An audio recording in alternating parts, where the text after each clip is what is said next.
இன்றைக்கான கேள்வி வந்து தூண்டில் முள்ளில் சிக்காமலேயே புழுவை சாப்பிட முடியுமா?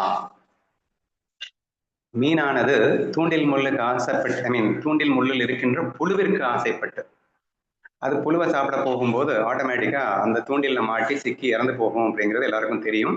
ஆனா இதை மையமாக வைத்து என்ன கேள்வி கேட்டிருக்கேன் அப்படின்னா, தூண்டில் மில்லில் சிக்காமலேயே புழுவை சாப்பிட்டா என்ன தப்பு? இப்போ நீங்க வந்து புழுவை சாப்பிடும்போது செத்து போயிடுவேன் அப்படின்றதுனால தானே பயப்படுறீங்க? கஷ்டம் வந்துருன்றதுனால தானே பயப்படுறீங்க? என்னால புழுவையும் சாப்பிட்டு கஷ்டம் இல்லாம வாழ முடிஞ்சா என்ன தப்பு என்று ஒரு கேள்வி வைத்தால் இதற்குண்டான பதிலை என்ன சொல்லலாம் என்பதுங்கிறது தான் இன்னைக்கான கொஸ்டின். ஸோ இந்த கொஸ்டினுக்கான ஆன்சர் நான் என்ன சொல்ல விரும்புறேன் அப்படின்னா, முதல்ல தூண்டில் முள் மற்றும் புழு இவற்றில் சுகம் இருக்கிறதா அப்படிங்கிறதா மேஜரான கொஸ்டின். ஒருவேளை தவறுதலா நீங்க புழு கிட்ட சுகம் இருக்குன்னு நினைச்சுக்கிட்டீங்க அப்படின்னு சொன்னா 100% தலையில நின்னாலும் உங்களால புழுவுல சிக்காம புழுவை சாப்பிட முடியாது. என்னடா சொல்ற? This is the key point. நல்லா தயவு செய்து புரிஞ்சுக்கோங்க, அண்டர்லைன் திஸ் வேர்ட்ஸ். புழுவிடத்தில் சுகம் இருக்கின்றது என்று நீ முடிவு செய்து விட்டாலே அப்போதே நீங்க சிக்கத்தான் போறீங்கன்றது கன்ஃபார்ம்டா பண்ணிக்கோங்க. எங்க புழுவுல சுகமே இல்லைன்னா நான் எதுக்குங்க கஷ்டப்பட்டு சிக்காம புழுவை சாப்பிடணும்? ஸோ தட் இஸ் தி பிரம்மானந்தம். மாயையே ஒருத்தன் வந்து 100% கண்ணை அனுபவிச்சான், வேற லெவல்ல அனுபவிச்சான், எங்கேயுமே சிக்காம அனுபவிச்சான். ஏன்னா அவன் அனுபவிச்சது மாயையே கிடையாது, தன்னுடைய உள் ஆனந்தத்தை, பேரானந்தத்தை, தன்னுடைய இண்டிபெண்டன்ட் பிளிஸ்ஸ, தன்னுடைய சச்சிதானந்தத்தை இந்த மாயையில வெளிப்படுத்தினானே தவிர இந்த மாயையில அவன் சுகத்தை அனுபவிச்சானா அப்படின்னா இல்லைங்கிறத எவன் ஒருத்தன் புரிஞ்சுக்கிறானோ அவன் தான் வந்து தெளிவா இருக்கான்னு அர்த்தம். இத்தனை பெண்களுடன் வாழலினான், பெண்களால் அவன் சுகமடைந்தானா? வெண்ணெய் திருடினான், வெண்ணெய் சாப்பிட்டதால் அவன் சுகமடைந்தானா?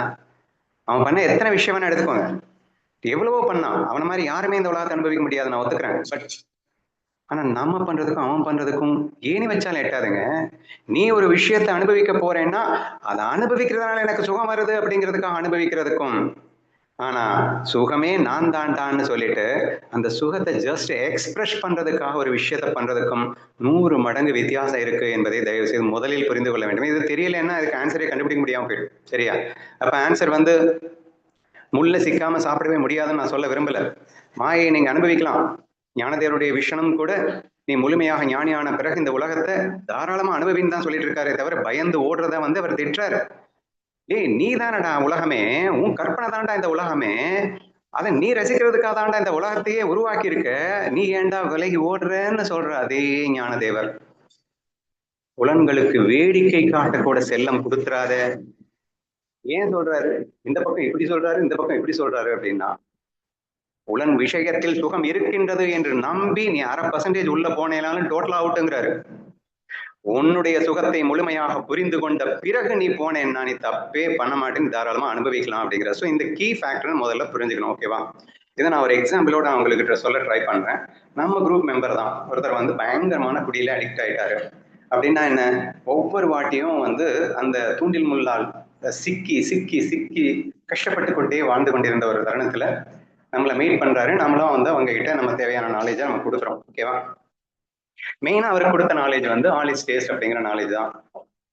நீ ஏன் ஒண்ணுல போயிட்டு நீ சிக்கிட்டு இருக்க, உலகமே சுகம் தானே, ஏன் ஒன்றில் மட்டும் சுகம் அனுபவிக்கிறான்னு சொல்லிட்டு அவருக்குள்ளே சுகம் இருக்கின்றது அப்படிங்கறத எப்படி உணர்த்தணும் அப்படின்னா, எல்லாத்தையும் சமமா அனுபவிக்க ட்ரை பண்ணும்போது தெரியும் சுகம் வெளியில இல்ல உனக்குள்ளதான் இருக்குன்னு சொல்லி ஒரு விதமா நாலேஜ் கொடுக்கும்போது அவருக்கு எப்படியோ இந்த விஷயம் புரிஞ்சிருச்சு. அந்த நாலேஜ் உள்ள என்ட்ரி ஆன நாள்ல இருந்து இட் இஸ் நாட் தட் கொஞ்சம் கொஞ்சமா விடுறேன் அப்படிங்கிற கதையெல்லாம் அவர்கிட்ட கிடையாது. ஸ்ட்ரைட்டாவே அவராகவே விரும்பி ஒரு டீடிக்ஷன் சென்டருக்கு போனாரு. 1 மந்த் உள்ள இருந்தாரு, வெளியில வந்தாரு. இன்னைக்கு வரைக்கும் I think more than 5 to 6 years ஆயிருக்கும்னு நினைக்கிறேன். அவர் ஒரு சொட்டு கூட பாட்டில தொடல. சரியா? இப்பதான் முக்கியமான விஷயத்த நல்லா கவனிங்க. இப்போ தூண்டில் முள்ளுல அவர் என்ன, அதுல சுகம் இருக்குன்னு நம்பி நம்பி போனாரு, அதனால பயங்கரமா வேதனைப்பட்டாரு. அப்ப நம்ம கிட்ட வந்தாரு, சுகம் உங்ககிட்ட இருக்குடான்னு நம்ம ப்ரூவ் பண்ணிட்டோம், ஈஸியா புழு பக்கமே போகாம இருந்துட்டாரு. இது வரைக்கும் நம்ம பார்த்தோமா? அதுக்கப்புறம் ஒரு நாள் நான் அவரை கூப்பிட்டேன். டேய், I have got full confidence on you. ஏன்னா அவர் கார் வச்சிருக்காரு, கார் டிக்கிலேயே வந்து 3 புல்லு வச்சிருக்காரு. அதை தொடாம நான் வந்து ஜெயிச்சு காட்டுவேன் அப்படின்னு சொல்லிட்டு ஜெயிச்சு காட்டினவர். எனக்கு ஃபுல் கான்பிடன்ஸ் வந்துருச்சு. எனக்கு உண்மையில ஃபுல் கான்பிடன்ஸ் வந்துருச்சு. நீ இப்ப தண்ணி அடிச்சா கூட நீ தூண்டில சிக்க மாட்ட, நானே சொல்றேன், சரியா? அப்ப சொன்னதுக்கு அப்புறம் ஒரு டயலாக்குங்க, என்னால ஜென்மத்துக்கு மறக்க முடியாத dialogue.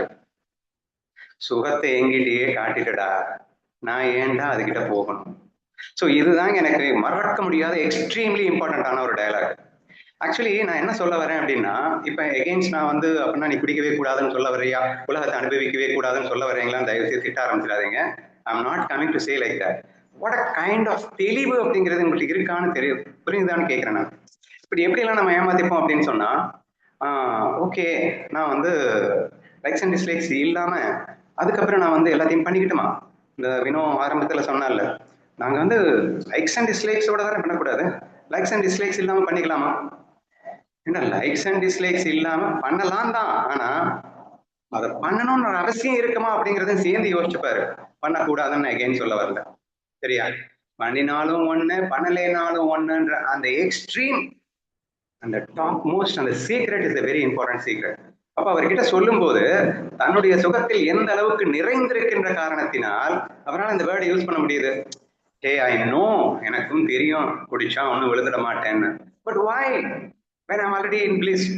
So that is the key factor அப்படிங்கிறத நீங்க அண்டர்ஸ்டாண்ட் பண்ணிக்கிட்டீங்கன்னா நீங்க எங்கேயுமே தடுமாற மாட்டீங்க.